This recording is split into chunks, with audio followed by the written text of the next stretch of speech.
Hi, my name's Connor and behind the camera is my pa and we're here, with my Hungarian Vizsla. And here's what to expect on this episode of Okay, Let's Walk. Come on, buddy.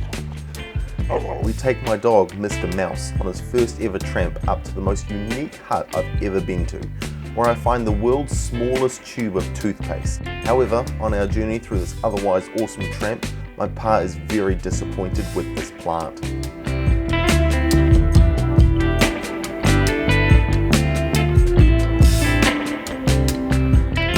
Right, welcome back to another episode of Okay, Let's Walk. It is the first of the first 2026. Happy New Year.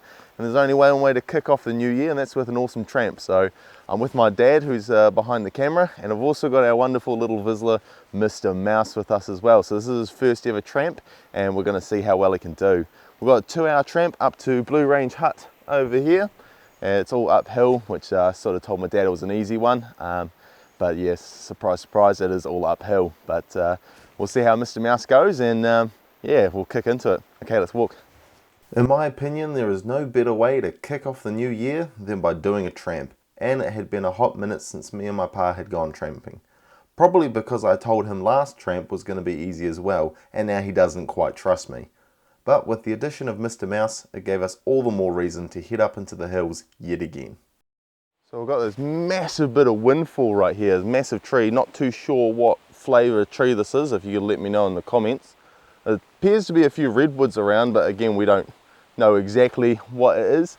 But this tree has fallen in between these two, and it hasn't snapped off the ground like they normally do. It's snapped like a good chunk above the ground, which you don't see too often. Hey buddy, yeah, big windfall. And yeah, man, it must have made a heck of a noise when it came down, and thankfully no one was hurt, but just impressive what happens out here. It always amazes me the sheer power the wind can have to snap a tree like this, and also thankful it didn't fall on the track because it was slippery enough without trees in the way. The track is steep and we warmed up fast, and because it's us and we never learn our lesson, we had forgotten to be bold, start cold, a common tramping phrase. So soon into it, our outer warm layers came off and we started to make some real progress on this climb. Right, well, we just stopped for a quick break, and of course as we stop the heavens open and a bit of rain's coming down, but I think it should just be a sun shower, so raincoats won't be going on. Just stopped as Mr. Mouse, our little Hungarian Vizsla here. He's only 6 months old and he needs a bit of a break. As you can see, he's absolutely tired here. And it is a bit of a surprise to me that we can have dogs here in the Tararua Ranges. We've got such a high Kiwi density, but I checked the website and all it said was dogs allowed, keep under control at all times. Whereas the Ruahinis, you need permit, and a whole bunch of other ranges you need permits. So kind of interesting that you allowed them in here, but hey, we're following the rules and he's absolutely loving it. After letting Mr. Mouse have a little rest and us a drink of water, we continued the steep climb. The dog website said this climb is around 650 meters, and our GPS watches were pretty bang on as they said it was 668 meters. And on a track that's only 3.4 k's long, it's pretty steep. So don't expect an easy stroll through the bush.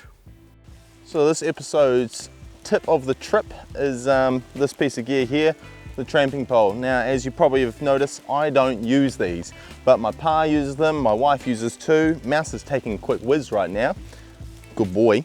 And yeah, a lot of people do use these, and there's lots of different options on what you can buy. This is sort of your cheaper model to get into it and see if you like it, and it's a single. Most people have the double, and my pa here will explain why he uses one. Yeah, I use one of these. I use it longer for when I'm going downhill. Helps me because I'm a bit older, a bit more heavy set, damaged knees and stuff from years of being old. So that's why I use one. It really helps me heaps. I use it as a shorter version. I can make it shorter when I go uphill, so I get a bit more weight behind it. But no, I found it really good. Good for going across rivers too, river crossings, especially for someone with knobbly knees like I've got. Cheers. And if you don't quite want to make the investment of a tramping pole just yet, borrow one of the mini sticks that are at the start of popular trails. They're often here, but don't count on it. And Pa definitely needed his tramping pole after this steep track. After a decent uphill, we reached the top of the ridge where we hit the sign that read 10 minutes to the hut, and thankfully the rest of this part is flat with a little bit of downhill through your classic old and wet Taurua forest, with trees covered in moss and slight mist in the air that thankfully cleared up just enough to reveal the first actual views of the trip, right before finally arriving at the hut. Right, and we have arrived at Blue Range Hut. This is such a cool hut, very, very unique. You've got so many of these weird signs around, like it's an old medical ward or something, you know, you got different labels for the beds, you got patients only, second floor, even the long drop has signs on it. Everywhere you look, there's little bits and pieces to look at. It's a really unique hut, and it's been on my bucket list for about 8 years now, this hut. I was originally going to come here with my brother, but yeah, we used to go tramping all the time, and then he got married, and we've been on one day trip since then. That was 7 years ago, so we'll get him out at some point, but I'm here with my pa this time, and yeah, what a trip it's been. Yeah, so we're going to tuck into some wonderful buns and check out the rest of the hut.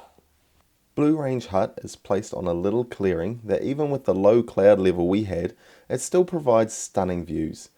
Just to the right of the hut, down a small track, is the long drop and a small wood shed that actually used to be the toilet. Outside is also a lovely picnic table and a water tank. Heading into the hut, we have a small wood burner, some benches, and 4 bunks for a cosy night.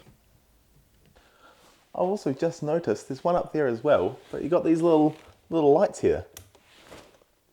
How cool is that? You don't get many huts with that.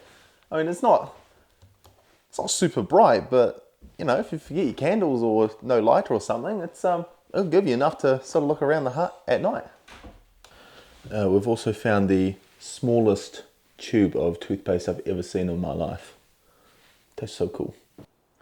Right, so we've made it. Mr. Mouse, though very interested in something under the hut, he did exceptionally well. It is important to note that this is a Vizsla and is a very high energy dog. So though he is 6 months old, he can manage this sort of tramp, and we've also been doing massive walks at home as well. So if you do have a younger dog, I would suggest maybe going on some smaller walks first, but with his breed, his amount of energy, and us stopping quite a bit for him, he has been absolutely fine. He's still got all the energy in the world. So.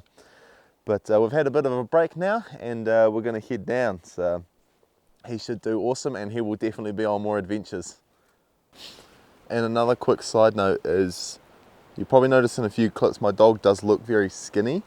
Again, that is the breed. He is very, very well fed. My good friend, she's one of the reps for Royal Canin, specialising in working breeds, in which he is. And she's got him on a very, very good diet, and he is a healthy dog. So, because he's got a super thin coat and thin skin, you can see his ribs a bit more, but don't worry, we look after our dog a lot. I absolutely love him. Unfortunately, I do get stopped quite a bit asking if my dog is healthy, but I can assure you he's on an amazing diet, and this is just his breed. They stay like this till they're about 4 years old, where he should fill out. I forgot to mention on our way up, you can also go down to Cow Creek. It is another 3 hours down there, and that will be in a future episode. I'm quite keen to go down to this one. Big drinks, Mr. Mouse. But yeah, for today it was just the Blue Range Hut, and yeah, it's been an absolutely awesome trip, and we've got a bit of a steep, slippery slope down to the car. So let's carry on. When my dog is a little older, we will definitely be going to Cow Creek Hut, along with many more. However, I need to wait until he's a little older so I can get him avian avoidance trained, and then we can take him to other ranges. But for now, I'm very happy with how he's tramping. G'day, here's Brownie's top tip. This is the first example, it's a bit of a history lesson. See the tree that's sort of like leaching onto this one here? It's the first example of squatting. Paying rent free and all the rest of it. So watch out for that, it happens all the time. If you're a landlord, like this poor tree is, it's got some women leaching suckers on there, right? Not fair. You've worked long and hard to get this tall and big for all the birds and stuff that are paying rent by giving you like poos and stuff, you know, so you can grow stronger. This here, unacceptable. Follow me for more tips. My pa is less than impressed with plants leaching off the big old trees. I guess it's a good thing I moved out a while ago.